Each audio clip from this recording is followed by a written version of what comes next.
Hello guys, RCB அணி இந்த வருஷம் வந்து பேட்டிங்லையும் செம்மையான டீமாக தெரியுது, பவுலிங்லையும் செம்மையான டீமாக தெரியுது. ஆனால் அவங்களுக்குன்னு ஒரு கண்டம் இருக்குப்பா, சின்னசாமி கண்டம். ஹோம் கிரவுண்டில் ஆர்சிபிக்கு கண்டம் தொடருதுன்னு தான் சொல்லணும். தொடர்ந்து 3 மேட்ச் ஹோம்ஸில் வந்து தோற்றுருக்காங்க. இனி ஹோமில் வந்து 4 மேட்ச் இருக்குது. 4மே ஜெயிச்சா தான் அவங்க வந்து கம்ஃபர்டபுளான ஒரு டாப் 2ல் நிற்க முடியும். அவையில் மட்டும் நான் 7 மேட்ச் ஜெயிப்பேன், ஹோமில் மட்டும் 7 மேட்ச் தோற்றுருவோம் அப்படின்னா என்ன பண்ண போகிறான்னு தெரியல. இனி ஹோமில் என்ன பண்ணணும், எப்படி ஜெயிக்கணும், ஹோம் கிரவுண்டில் எப்படி அவங்க சாதகமாக அமையுமான்றதை பொறுத்து வந்து பார்க்கணும். ஏற்கனவே சின்னசாமியில் வந்து அவங்க கண்டம், இதில் மழை வேறு வந்து இன்னும் பெரிய கண்டமாகி போட்டுச்சு. டாஸ் வந்து பிபிகேஎஸ் ஜெயித்தாங்க. அவங்க ஜெயிச்சுட்டு நேக்காக வந்து பவுலிங் சூஸ் பண்ணிட்டாங்க. பவுலிங் சூஸ் பண்ணோன்னா பிச்சு வந்து கண்ணா பின்னான்னு இப்படியோ பண்ணுச்சு.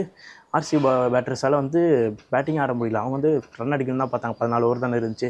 அதனால் டப்புன்னு அடித்து பவுன்ஸு ரொம்ப இன்றைக்கி பவுன்ஸ் அதிகமாக இருந்ததுனால ஆர்சிபி அணியால் பேட்டிங் அவ்வளோக்கு கொடுக்க முடியல. சிங்கப்பூர் தலைவரே டிம் டேவிட் தான் வந்து மீண்டும் இன்றைக்கி வந்து ஒரு 1/2 சதம் அடித்து இன்றைக்கி ஆர்சிபிக்கு வந்து ஒரு நல்ல ஒரு டோட்டல் கொடுத்தாப்புல. ஒரு 96 ஒரு டீசென்ட், 60 முடிய வேண்டியது ஒரு 96 கொண்டு வந்தார்.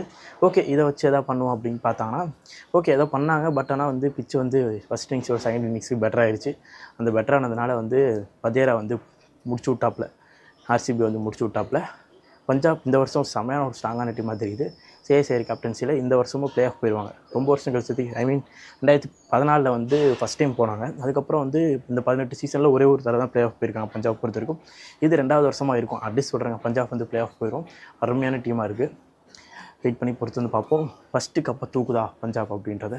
லெட்ஸ் வெயிட் அண்ட் சீ. ஆர்சிபிக்கு சின்னசாமி நல்ல கண்டம், அதில் மாற்றம் நடந்தால் தான் ஆர்சிபி இந்த வருஷம் கப் அடிக்கும்னு நான் சொல்லுவேங்க.